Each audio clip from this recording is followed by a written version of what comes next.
Hai, hello, salam sejahtera Malaysia. Selamat datang ke channel Fels Lifestyle. Terima kasih kerana terus setia dan terus bersama di dalam channel ini. Saudara-saudara, tuan-tuan dan puan-puan, akhirnya setelah beberapa siri, beberapa episod dan kes rasuah yang kita dengar yang melibatkan beberapa pemimpin politik, melibatkan beberapa pemimpin individu yang berprofil tinggi, pada akhirnya SPRM membuat satu pengakuan melalui Ketua Pesuruhjaya SPRM. Satu pengakuan. Ini barulah pengakuan paling panas. Kalau siasat kena ikut cakap orang, baik tutup saja SPRM. Ketua Pesuruhjaya Agensi Anti Rasuah Negara membidas pihak pengkritik kerana dilihat cuba menentukan hala tuju siasatan mereka dalam kes-kes berprofil tinggi.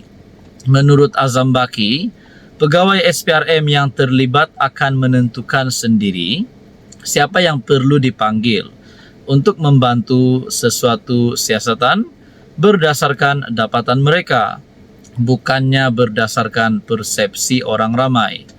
Kalau nak kena ikut semua orang cakap dalam media sosial, baik tak payah ada SPRM, lebih baik tutup saja.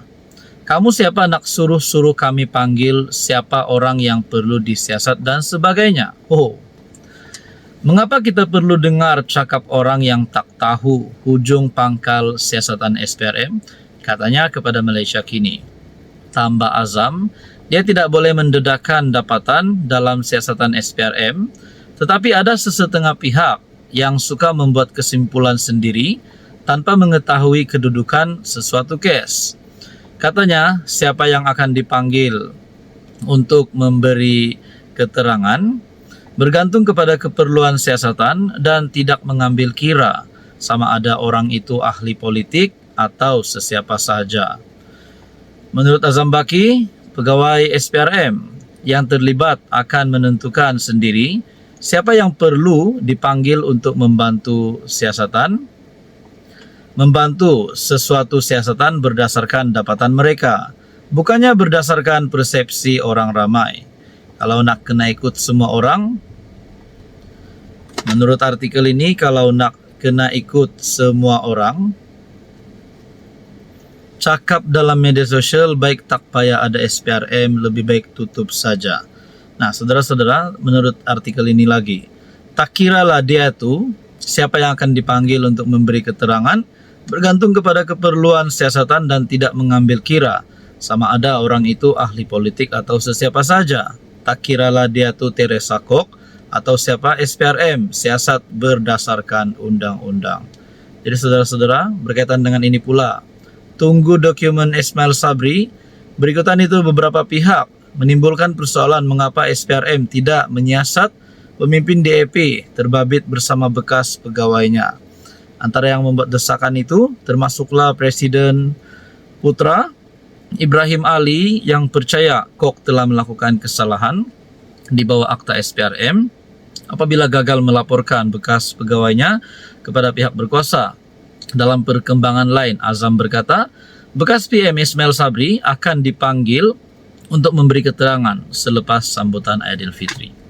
Apa komen Anda? Hai, hello, salam sejahtera Malaysia. Selamat datang ke channel Fels Lifestyle. Terima kasih kerana terus setia dan terus bersama di dalam channel ini. Oke, tanpa membuang masa, kita terus kepada isu hangat kita hari ini. Saudara-saudara, akhirnya warisan dalam satu kenyataan yang menggemparkan seluruh kepimpinan politik Malaysia, terutamanya kepimpinan politik di negeri di bawah Bayu, di negeri Sabah. Warisan kecam rancangan sambut hari jadi Musa selama 3 bulan. Sabah, negeri yang mempunyai kadar kemiskinan tertinggi di negara ini, bakal menganjurkan sambutan ulang tahun selama 3 bulan untuk tuan yang terutama TYT Musa Aman. Berita mengenai perayaan itu hadir ketika SPRM menyiasat beberapa adun termasuk menantu Musa, Arifin Arif, berhubung dakwaan rasuah yang dikaitkan dengan lesen cari gali mineral. Oke, adakah persoalan yang ditimbulkan di sini? boleh menjadikan satu kesan yang sangat buruk terhadap kepimpinan politik di Malaysia dan terhadap tuan yang terutama, Musa Aman. Adakah ini boleh menjadi penyebab kepada peletakan jawatan terhadap TYT Sabah ataupun pelucutan jawatan? Itu hanya pertanyaan daripada saya. Warisan akhirnya mengecam rancangan tersebut, yaitu rancangan sambut hari jadi Musa selama 3 bulan.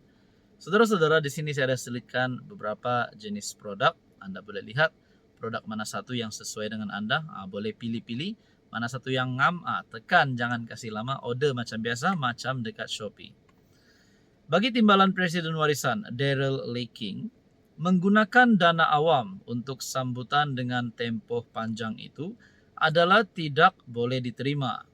Secara pribadi, jika pembayaran kos yang akan diguna demi merayakan hari jadi TYT Sabah ini datang daripada dana persendirian dan bukan daripada dana kutipan cukai yang akan dijenamakan sebagai duit kerajaan, tak ada isu. Tetapi merayakan selama 3 bulan dan menggunakan dana yang datang daripada cukai dibayar rakyat atau cukai yang datang daripada hasil bumi Sabah semestinya ada isu.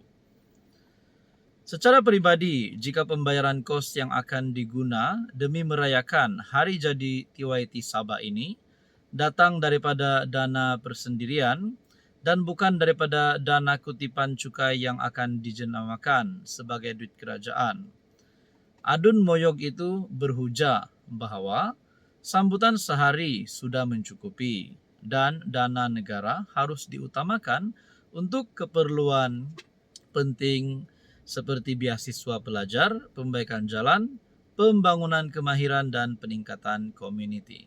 Berkaitan dengan isu ini, apa komen Anda? Hello semua, salam sejahtera Malaysia. Selamat datang ke channel Fels Lifestyle. Terima kasih kerana terus setia dan terus bersama di dalam channel ini. Saudara-saudara yang saya hormati, tuan-tuan dan puan. Di sini saya ada selitkan beberapa jenis produk. Boleh tengoklah mana satu yang produk sesuai dengan Anda, sesuai di mata, sesuai di hati. Jangan kasih lama, tekan produk itu, klik. Cara nak order macam biasa, macam dekat Shopee. Oke, cerita hari ini adalah berkaitan dengan berita yang pernah kita dengar sebelum ini. Kononnya Anwar akan ditumbangkan. Kononnya Anwar bakal kehilangan sokongan MP. Bercakap tentang 14 MP. Akhirnya Ismail Sabri pun ada kata bahawa menafikan perkara itu.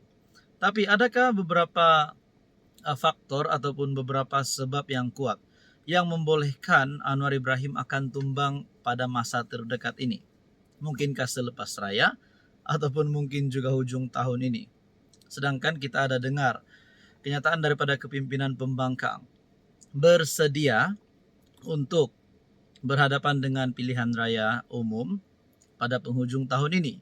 Tapi pada akhirnya, kalau nak cakap Anwar akan tumbang selepas raya, kalau kita nak cakap Anwar akan ditumbangkan pada tahun ini, saya rasa perkara ini tidak relevan untuk dilakukan, untuk dilaksanakan ataupun mana-mana gerakan untuk menumbangkan Anwar pada hari ini adalah tidak relevan. Kerana takkanlah Anwar pun akan jadi dalam senarai PM yang tidak sampai satu penggal. Mustahil lah. Sedangkan kita sudah beberapa kali mendengar beberapa berita baik berkaitan dengan ekonomi, pelaburan, dan juga baru-baru ini kenaikan gaji. Takkanlah asyik nak tumbangkan saja Anwar. Kepada mereka-mereka, saya pun tidak tahu siapa, geng-geng PNK, geng-geng Mahathir ataupun siapa sajalah yang cuba untuk memusuhi Anwar. Apakah sebab utama mereka nak tumbangkan Anwar? Ada yang kata mereka sebenarnya nak Anwar tumbang supaya mereka dapat berkuasa semula. Supaya kes mahkamah yang mereka hadapi, mereka dapat tutup. Saya pun tidak tahulah. Tapi kebanyakan netizen berkata begitu. Tapi itu hanyalah pandangan dan komen. Tapi pada akhirnya, persoalan yang paling utama, kenapa nak tumbangkan Anwar? Apa kata kita tunggu saja sehingga PRU16? Sedangkan parti-parti yang menyokong Anwar Ibrahim pun, ahli-ahli parlimen yang menyokong Anwar Ibrahim pun, Belum pun mereka nak tumbangkan Anwar, mereka tidak berpaling tada pun. Yang cerita berkaitan dengan ingin tumbangkan Anwar adalah biasanya daripada pembangkang ataupun musuh politik Anwar Ibrahim. Pada akhirnya, saudara-saudara, Anwar Ibrahim tetap menjadi Perdana Menteri, dan kepada semua yang cuba untuk tumpaskan Anwar, tiada harapanlah. Kita nantikan saja pada PRU 16.